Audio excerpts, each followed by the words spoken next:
Eu acho que o ângulo é eu e os ângulos, né? Eu amei. Vocês estão olhando a minha plantinha lá? As folhas estão diminuindo, né? Pois é. Analisa aí a projeção da minha vida.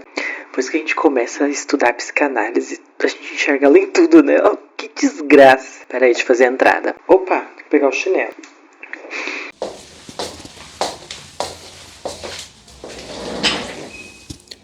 Olá!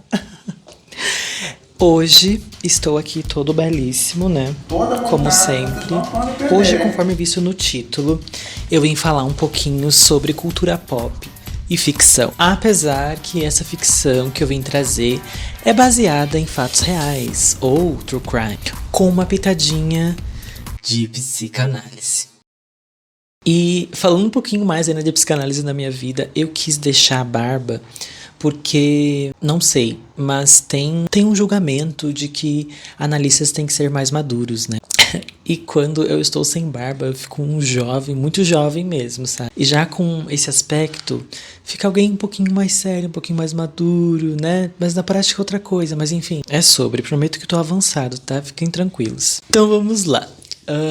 O que falar então sobre o caso Candy Montgomery? Eu hoje acabei de finalizar a série Candy, que é da Hulu, mas há 2-3 semanas atrás eu assisti a série Amor e Morte, que é da HBO Max, na qual eu assisti na Netflix. E, inclusive, um dos principais motivos foi porque estava em alta, mas eu já havia, sim, assistido o primeiro capítulo anteriormente na HBO, no qual não me atraiu muito, porque a série começa muito leve. E acredito que grande parte das pessoas que tiveram acesso a essa série primeiramente passaram pela mesma experiência. E eu meio que comprovei isso perguntando para as pessoas. Ao contrário da série que eu assisti hoje, que é a série Candy da Hulu. A principal diferença que eu vi entre as duas é também bem explícita. Enquanto a série Candy foca mais no ato, que é o crime, e os relacionamentos, a série Amor e Morte foca mais no indivíduo, e tudo isso por completo. E isso fica muito escancarado quando, por exemplo, na série Candy, quando aparecem as dinâmicas de relacionamento, tem muita câmera lenta, aquela coisa grotesca. E quando se fala do ato, né, do crime em si, tem muita contestação de prova. Dando spoiler, tá? Esse vídeo tá repleto de spoiler, então vocês assistam antes de vir assistir. Na série Candy, nos momentos que se falam sobre o crime, tem certas simulações, certas provas que são tiradas pelos personagens. Por exemplo, a polícia simulando a cena do crime. É uma cena em que não aparecem Amor e Morte, inclusive eles ajudando a promotoria. Além também de aparecer uma cena do Pat tentando simular as 41 machadadas dadas na Beth. Ah, e agora que eu falei das 41 machadadas, eu não falei da sinopse da série, né? Eu acho importante. Vou ler a sinopse de Amor e Morte, mas praticamente a mesma história de Candy, tá? Vai mudar só a visão escópica de como a série vai sendo levada pelo diretor. Mas vamos lá. Vamos lá então. Não vou gravar a tela, mas vou dizer aqui pra vocês. Meus gatos estão bem loucos. Amor e Morte, Love and Death é uma minissérie de crime real da HBO Max, também disponível na Netflix, que narra a história de Candy Montgomery, Elizabeth Olsen, uma dona de casa texana dos anos 80. Que, entediada, inicia um caso extraconjugal com Alan Gore, marido de sua amiga, culminando no brutal assassinato desta última com golpes de machado. Pronto, aí tá o point. Se eu falar mais, aí depois eu vou começar a falar da teoria. Mas voltando-se às diferenças das duas séries... Deu, né, senhora? Deixa eu gravar, por favor. Candy tem muito disso, inclusive na cena do julgamento também... Tem uma diferença com Amor e Morte, né? Quando dá-se ali o resultado da audiência em que ela é declarada inocente. A série Candy mostra a reação dos familiares da vítima, que seria a Beth, né? Que morre. Enquanto a série Amor e Morte dá um foco maior na Candy, na reação dela. Porque na série Amor e Morte, não sei se apareceu na série da Candy... Acredito que não, destacou o fato de que ela estava dopada, ela tinha tomado remédios para não expor demais as suas emoções. E se não fosse o advogado dar um cutucão ali, ela estaria amortecida e isso talvez teria contribuído para a condenação perpétua. E a série Candy foca muito na vítima. E inclusive a todo momento, enquanto a Candy estava dando o depoimento dela de como o caso ocorreu, ainda assim o diretor queria simular como se o espírito da Beth estivesse ali na sessão da audiência, vendo, julgando através do olhar a Candy. E também o fato dela não poder dar a versão dela dos fatos. Mas também diante de como a Beth é retratada pela sociedade ali no Texas, daquela cidade ali, e também da própria Candy, a Beth acabava descompensando muito da frustração que ela tinha no casamento nas pessoas. E isso que eu digo é colocando muita a culpa nos outros, né? O superego dela era muito no ápice, e ela aplicava isso em todas as suas relações. E o que é o superego, gente, sendo assim bem básico? É a rigidez. Ela representa a lei. É o que eu acho certo ou errado. Praticamente tudo que ela via que era de mundano, pra ela era errado, né? E as pessoas mesmas não suportavam isso, nem os próprios familiares e muito menos o marido. Mas enfim, falando dessa diferença, vamos para os pontos então que eu separei. Aqui então eu foquei nos personagens, né? E vamos lá então falar sobre cada um deles. Começando do menos interessante para o mais interessante. E lembrando que aqui é uma visão da psicanálise, né? Diante dos estudos que eu estou realizando como bom estudante de psicologia. Começando então pelo Pat Montgomery. Então ele trabalha com o ideal do ego, né, gente? A sustentação da imagem. E o mecanismo de defesa dele, em grande parte, é a negação. Ele seria o marido da Candy. A negação dele é muito destacada com o fato de que a Candy tá tendo um caso extraconjugal, mas ele nega isso a todo momento, de que não, tá tudo perfeito e que ainda assim ele puxa a culpa pra ele, né? E a cena assim que eu mais admiro, sabe, é quando ele sabe da traição e ele leva isso como se fosse culpa dele e ainda a recompensa, um buquê de flores, cartão, enfim. Ele percebe ali ao lado da culpa dele de como que a Candy acabou seguindo e compensando, enfim, essa falta que ela tinha. Esse modus operandi, esse mecanismo de defesa no Pat é muito destacado. E o quanto também ele goza sendo o suporte do narcisismo daqui. Seria o então marido troféu. Eu não sei se vocês sabem, mas a gente opera muito no ego na vida social. E o ego no narcisismo é tudo. O que regem os limites seria então o superego. Mas vocês percebem que sem o Pat, a Candy não ia alcançar esse ideal do ego, né, diante da sociedade. E o quanto ele é uma peça-chave para que ela consiga a conquista ou o eleitorado das pessoas na cidade e principalmente na congregação da igreja. Sem ter o Pat, a Candy não consegue sustentar o ego ideal dela também. Não só provendo financeiramente, né, o status em si, como também o emocional dela, que se baseia-se ali no ego para as pessoas. Mas enfim, passando, né, temos então Alan Gore, que seria o obsessivo estável, né? E aqui ele age de uma forma evitativa. O mecanismo dele é um isolamento de afeto, assim, é bem escancarado. E ele age muito na passividade no relacionamento dele com a Beth. Inclusive também tem uma dinâmica ali descompensada também, em que a Beth terceiriza muitas coisas pra ele, mas também o quanto o Alan se esquiva de tudo isso. Ele é muito robótico, inclusive ele é engenheiro, e ele é muito de matar a necessidade e acabou. Não tem uma elaboração a mais, uma continuidade, e o ego dele pra mim ali é praticamente quase inexistente. Ele meio que não tem muito o que provar pra sociedade, sabe? Parece que ele foi empurrado assim para aquela vida e ele tá vivendo. Então ele se cuida muito, né, para que esse ideal de ego não se quebre, mas também sustenta demais o seu id. E isso daí a gente volta pro sexual. Mas aqui temos dois poréns, né, que seria como o recalque e a compensação trabalham nele. O recalque na psicanálise seria um desejo em que a gente tem, que a gente guarda, né, às vezes também algum trauma, em que a gente passa pro inconsciente, a gente acaba muitas vezes não trazendo isso em consciência, não lembrando, sabendo de fato do porquê que a gente age daquela maneira. E a compensação, que eu já tô falando olhando-se pra série, a gente pode falar do caso extraconjugal. E aqui falando do Alan que ele tem com a Candy. Ou seja, traduzindo, ele guarda todas essas frustrações que ele tem do casamento dele com a Beth e acaba compensando tudo isso na Candy. Vocês acham mesmo que ele queria falar, que ele queria tentar magoar ainda mais a Beth, vendo que ela tá doente, tá depressiva, carregando cada vez mais um fardo com os filhos, trazendo ainda mais essa frustração que ele tem com o casamento, principalmente voltada à relação relação sexual, sabendo também que a Beth não vai atender porque o superego dela é muito rígido, ela é muito pela igreja, pelos bons costumes, na qual o Alan não compactua, mas também não reage, sabe, por conta própria para buscar algo mais saudável para aquela relação. Acredito que talvez se a Candy não tivesse tomado a frente, o Alan poderia ter tomado,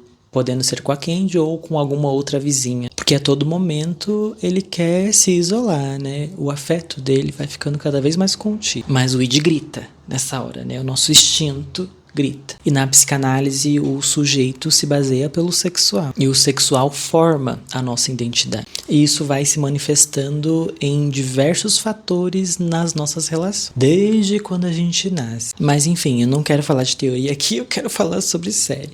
Talvez já esteja me ultrapassando. Vamos lá.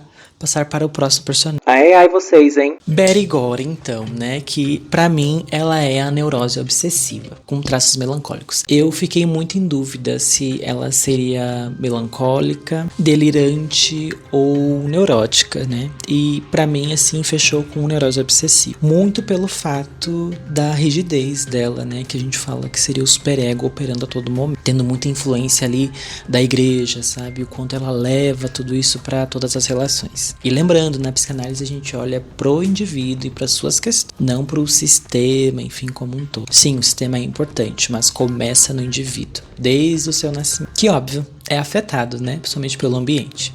Meus gatos lindos maravilhosos. Mas que nem eu falei nos stories, depois que eu terminei de assistir Amor e Morte, a Beth é aquela vizinha típica que seria a certinha, a vizinha da igreja, e que na série ela é retratada muito bem. Ela é professora, né, de formação, inclusive teve emprego na área e tudo mais, e desde a época da escola em que ela era professora, ela já era muito odiada. Os alunos não concordavam com a forma que ela educava, devido a essa rigidez extrema e excessiva. E na série não aparece nenhum resquício de como é que foi a infância dela, né? Então fica meio que difícil tentar interpretar, assim, todos os motivos dessa dinâmica, desse modus operandi que ela tem nos relacionamentos da vida dela. Mas o que é maior destaque é que com certeza ela desloca esse ódio que ela tem pelo marido na Candy. E a todo momento também ela converte, né, diante de tanta dor emocional que ela guarda nela, ela acaba convergindo isso no corpo. Então ela reclama muito de dor e fala também em relação aos filhos, também reclama do marido, mas em grande parte ela não confronta tanto o marido porque ele é a principal base que ela tem. Sem ele, ela não tem ninguém. E é aí que entra o quesito que eu fiquei na dúvida, se ela seria então uma psicótica ou uma neurótica. Mas pra mim não se encaixa nos subtipos ali da psicose, que seria a paranoia, a esquizofrenia e a melancolia. Talvez eu esteja errado nessa minha visão, sim, porque na psicanálise o psicótico ele tá forcluído com o outro, né? Não se tem um terceiro. O terceiro meio que não faz efeito. Mas o neurótico, esse terceiro sim, ele faz um grande estrago, né? Que no neurótico o terceiro seria o nome do pai. A lei,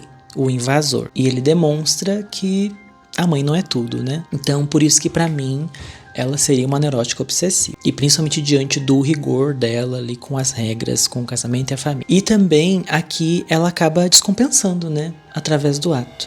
Quando ela sabe, né, do caso de infidelidade do marido com a Candy, que inclusive na série Candy, na série Amor e Morte não aparece, a Candy inclusive acaba fazendo um chá de bebê pra Beth. E desde que ela começou a fazer intervenções ali com a igreja em relação ao casamento, que eles tinham como se fosse um encontro de casais. Os dois acabaram se abrindo um para o outro, revelando parte dos seus segredos. E a Beth queria muito que o casamento funcionasse. E acabou contando até dos seus casos extraconjugais, né? Que no caso ela teve só um e ela sentiu muita culpa. Então por isso que se confirma ainda mais que pra mim ela é uma neurótica e não uma psicótica. E desde então que ela começou a ter mais proximidade com o marido, ela acabou percebendo esse distanciamento da Candy. Porque a Candy se sentiu ameaçada e também com vergonha diante do caso que ela tinha com o marido dela, né, com o A. Mas a Beth, como uma boa neurose obsessiva, percebe as entrelinhas ali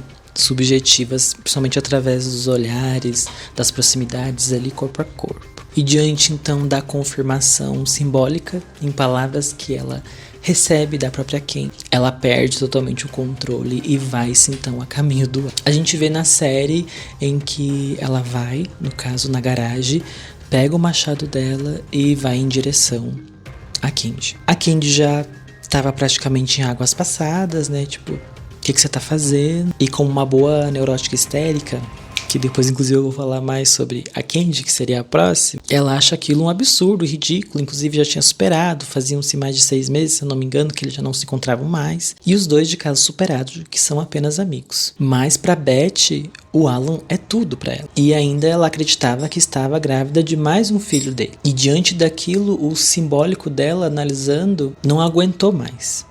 E passou-se então pro ato, que vem esse afronte com o machado. Mas de primeiro momento o ego dela ainda conseguiu a contê-la. O ego que a gente pode, sendo mais corriqueiro, falar que seria a pressão social. Ela deixou o machado ali escorado rente à porta e foi lá buscar então uma toalha para a filha. Depois ela conseguiu ir na natação junto com a filha da Candy. E a Candy então se dirigiu-se para a lavanderia para pegar o bendito maiô. Quando ela voltou, se deu de cara então com a Beth. E ela ali, tensa, só por um gatilho para seguir. E eu não sei se vocês repararam, mas isso é muito constante em Candy. Que lembra que eu falei que Candy foca muito nas relações, nessa coisa um pouquinho mais grotesca, nessa câmera lenta, mostra muito o suor dos corpos das pessoas. O que é diferente de Amor e Morte, que foca mais no indivíduo, no psicológico. Em que a Beth já tinha muito tempo que não tinha mais relações sexuais com o Alan, porque ele estava tendo com a Candy. E o Alan também tem algum tipo de fissura com mulheres grávidas, com um corpo que não é esteticamente perfeito. Talvez porque não lembra a Candy, não sei. Aí a série não abriu muito. Mas vocês entendem que tem uma energia contida aí na Beth? Praticamente ninguém toca ela há muito tempo. E ela tem uma frustração ali em que ela tenta conter com o ego a todo custo. E na série Amor e Morte também acontece uma cena em que antes de o Alan viajar, que ele fica fora, que acontece o crime, ele tenta tocar na Beth, tenta dar um abraço nela. Mas ela, não, por favor, não me toque. Então ela tá por aqui, ó. Por aqui realmente mesmo para não passar o ar. Mas vocês estão percebendo, né, que foi um tempo aí até chegar-se a esse ponto. E justamente, né, diante da culpa que a Candy tá sentindo ali na frente da Beth, no lado da lavanderia, ela acaba tocando na Beth. E aí praticamente ninguém tocava mais nela. E ela inclusive não permitia. E ali a Candy invadiu o espaço pessoal da Beth. E para ela aquilo significou uma aversão, uma invasão total à moral dela, aos bons costumes. E então deslocou-se toda a raiva que ela tinha do marido. E também descompensou de uma forma nada saudável tudo isso na Candy. A empurrando e pegando o machado, tentando a matar. Ali ela tá agindo com todas as forças dela na emoção. A Candy então assim, sem acreditar. Tipo, menina, olha o que você tá fazendo, tipo, acorda. E a tensão ali, aumentando. Picos e picos de cortisol. Até que então, tanto na série Candy quanto na série Amor e Morte, o superego ali, né, que seria a lei maior da nossa mente, do que a gente acha que é certo ou errado, na mente em surto da Beth, ela conclui: eu tenho que te matar.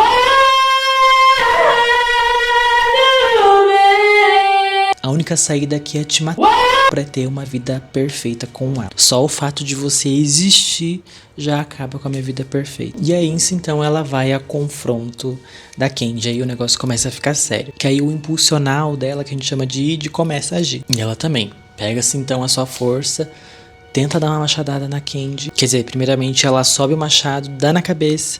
A Candy ainda sem acreditar, mas ali no pique de cortisol, começa a vir a adrenalina pra se defender. E aí então a Beth vai e dá uma machadada no dedo da Candy. E aí, gente, ali eu vi que foi quando liberou a adrenalina na Candy. E aí ela pega aquele machado, vê que realmente é vida ou morte e dá-lhe uma na Beth.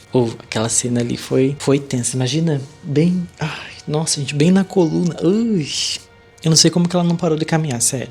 Mas enfim, né? É o instinto impulsional, gente. É o id. Ali a gente não sabe de onde a gente tira forças. É o nosso instinto animal. No caso ali da Beth. Né? E aí, então, eu vou parar aqui a cena, porque agora eu vou começar a falar da Candy. Deixei um tesão aí, né? Ai, é sobre. Tesão que eu digo de curiosidade, peraí.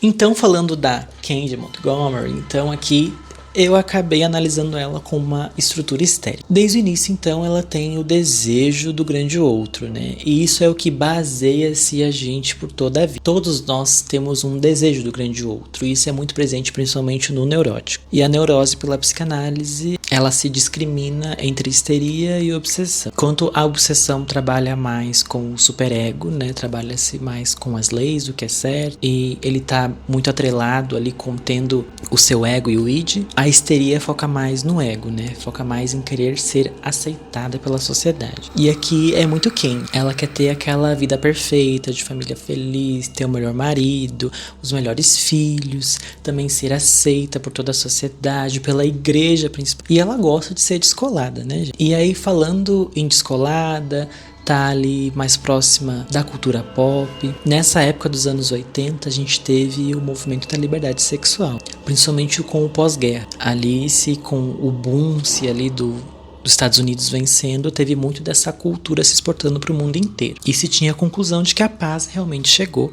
E os bons costumes começaram a ser vistos como algo mais rigoroso e falso. E o movimento da liberdade sexual veio diante de tudo isso. Além de também dispor ali grande vontade das minorias, né? Principalmente na classe média. E aqui a gente tem uma figura muito presente, próxima da Candy, que é a pastora. Ela tem uma grande admiração por ela. Tanto na série Amor e Morte, quanto na série Candy, ela é muito presente na figura da Candy. E a Candy projeta uma grande identificação ali nela. E uma coisa essa pastora faz que choca toda a sociedade ali daquela cidade, que é muito parada, é pequena, de costumes muito regulados, é que a pastora, uma figura de autoridade na cidade, anuncia que tá se divorciando. E isso desperta um gatilho na Candy, que já tava lidando com uma insatisfação ali no casamento dela, que o objeto de desejo dela já não era mais tanto o pet. E a pastora desperta isso nela. E na série Candy, isso é muito mais presente. Tem uma cena em específico em que a pastora vai jogar vôlei com o amante. Amante não, né? Porque ela separou do ex-marido, mas logo ela já namora outro e ela leva esse outro, então, pra jogar vôlei ali com ela. E a relação ali dos dois é muito harmônica. E lembra que eu falei que a série Candy trabalha muito com zoom, essa virilidade sexual e etc. Quando a gente olha pra pastora nessa série, representa-se muito isso. Começa-se ali o pecado, apesar que a pastora faz de tudo para que ela não seja mal interpretada, ou seja, ela vai lá e se divorcia, ela não tem um caso extraconjugal, e ela mesma tem isso em consciência quando ela comenta com a Candy. A Candy acha isso um ato muito corajoso, e diante dessa angústia que ela tem, ela vai atrás da pastora e fala o desejo que ela gostaria também de ter uma vida com esse apetite sexual que a pastora tem por esse novo namorado dela com o marido. Ou também, se ela quisesse com uma outra pessoa, se o pet não conseguisse atender isso nela. E é através desse gatilho, através desse início em que começa assim, então, toda a dinâmica extraconjugal com o Alan ali da Candy. Na série Amor e Morte, é focado muito na Candy como indivíduo, em que ela ainda não encontrou-se, vamos dizer assim, por inteiro. E praticamente ninguém encontra, né? Olhando para a teoria da psicanálise, o desejo, ele morre e ao mesmo tempo ele se desloca. E voltando a falar da cena do crime, a Candy tem um trauma, que essa pressão social que ela carrega vem lá da criação que ela teve com seus pais, principalmente com a figura da mãe. Ela inclusive é levada para uma sessão de hipnose com um psiquiatra, e esse acaba fazendo uma regressão desse momento traumático na vida dela, em que ela sofre um acidente numa brincadeira de criança, se eu não me engano ela tinha 4 anos, e ela acaba quebrando algum objeto na testa dela, que sai muito sangue, e ela vai pro hospital. E a mãe dela acompanhando, tá a todo momento fazendo pshh pra ela, dizendo o que as pessoas vão achar de você. E assim ela se estruturou a vida com essa pressão social abargada dela. E na cena do crime, isso acaba acontecendo. Depois que a Beth sofre a machadada pela Candy diante da machadada que ela deu no dedo dela, ela ainda insiste, porque ela tá em surto, e fecha a porta contra a Candy pra ela não sair, porque o superego dela ainda tá ali em surto, dizendo que ela tem que matar a Candy. Na série Candy, o bebê começa a chorar. E na série Amor e Morte, a Candy começa a entrar em surto de passagem ao ato. E tá ali no pique do cortisol e adrenalina, afirmando que ela não quer o Alan, Ela não quer.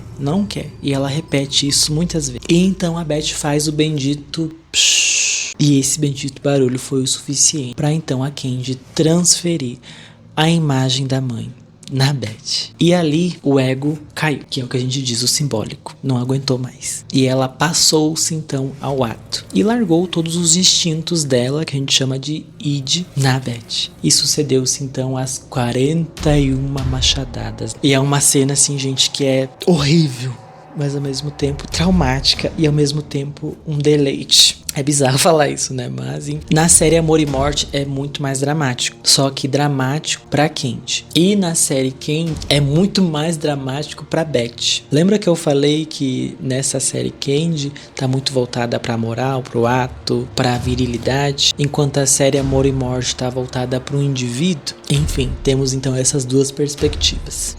E na ótica da psicanálise a gente diz que a Candy teve o retorno do recalcado. Toda essa raiva que ela conteu da mãe, que inclusive foi muito destacado na sessão de regressão dela, que ela teve o hipnólogo, foi descontada na Beth. Naquele momento ela não pôde fazer isso. Ela foi reprimida, ela foi recalcada. E transferindo então a imagem da mãe para Beth, acabou-se retornando-se esse recalque para Beth. Toda essa raiva que ela tinha diante desse fato. Mas lembrando, isso é inconsciente. E na série da Candy, a Candy fala: foi como se eu tivesse parado no tempo e me assistindo fazendo aquilo. E é sobre isso. E ainda na série da Candy, para influenciar ainda mais o espectador a ficar do lado da Beth, aparece o espírito da Beth olhando para Candy ali, deteriorando a Beth, a própria, né? E dizendo: essa é a sua história. É sobre, né? Nossa, pra mim é muito claro. Mas enfim, é a ética do trauma versus a moral do ato. E pra mim foi muito interessante assistir tudo isso. E agora fazendo um disclaimer, além de eu achar tudo isso interessante como objeto de estudo pra teoria que eu tô estudando, que é a psicanálise, como muito... Meu Deus, eu tô muito repetitivo, Jesus, eu tô obcecado. Ó, logo eu tô passando ao lado também. Deus o livre. A gente também projeta muita coisa da nossa vida nessa série, sabe? Por isso que a gente fica tão obcecado. Quando eu estava num relacionamento, agora fez 1 ano e pouco que eu saí, eu me vi um pouco na Beth, você acredita? Chama a polícia! Mas na relação, enquanto eu tava desequilibrado, lá descompensado, eu tava sendo bastante obsessivo. E eu queria trazer muito o que era certo pra relação. Tanto tentando controlar o comportamento do meu ex, que nem eu falei lá no vídeo, o meu ex lá, que eu postei aqui propriamente. Como também eu vi o meu ex no aula. Ai, Deus não me fala isso. Mas enfim, é sobre a série. Em que se tem um isolamento de afeto ali. E também um recalque, né? Que ele guardava muito de mim. E acabava compensando nos extraconjugais. Mas enfim, eu não julgo, que nem eu falei, eu não tô aqui pra falar moral e bons costumes. Realmente já não tava mais funcionando. A gente fez o que pôde. E é isso, acabou, sabe? E isso me afeta, né? E não tô dizendo que afeta num sentido, ai meu Deus, eu vou chorar aqui. Não, Deus o livre, né? Se isso acontecesse, realmente eu já estava aqui chorando se eu não tivesse superado. Mas afeta no sentido de que aconteceu também comigo, né? E pensa se eu ainda tivesse insistido nesse relacionamento. Com certeza eu poderia ter passado ao ato. E teve vários momentos que, querendo ou não, eu quase passei. Que eu me conheço, né? Enfim, a gente se conhece. E você que tá me assistindo? Também isso já não pode ter acontecido contigo em algum relacionamento que você passou. E trazendo aqui, não vou falar qual que é a amiga, mas eu tive amigas em que eu escutei relatos de que estavam tão em surto no relacionamento que acabou colocando fogo no box contra o ex-marido.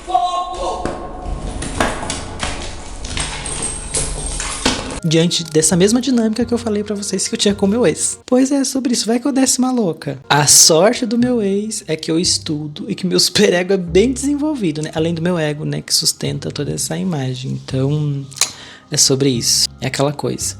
Ele não é tudo pra mim. E nunca vai ser. E ninguém tem que ser tudo pra vocês, gente. Nem o pai e a mãe de vocês, tá? Então, enfim. Sendo bem curto, sincero e grosso. E é sobre isso. Eu acho que a gente pode encerrar esse vídeo por aqui, né? O próximo vídeo eu vou falar um pouquinho mais sobre a psicanálise na minha vida. E eu acho que vai ser bem interessante, já dizendo o tema pra vocês. E tá conectado, né? Também com esse vídeo. E é isso, espero que vocês tenham gostado. Eu vou ficando por aqui e até a próxima. Sério, Que série excelente. Assistam Amor e Morte na Netflix e a série Candy na Hulu, que seria então o Disney Plus, tá bom? Beijinhos!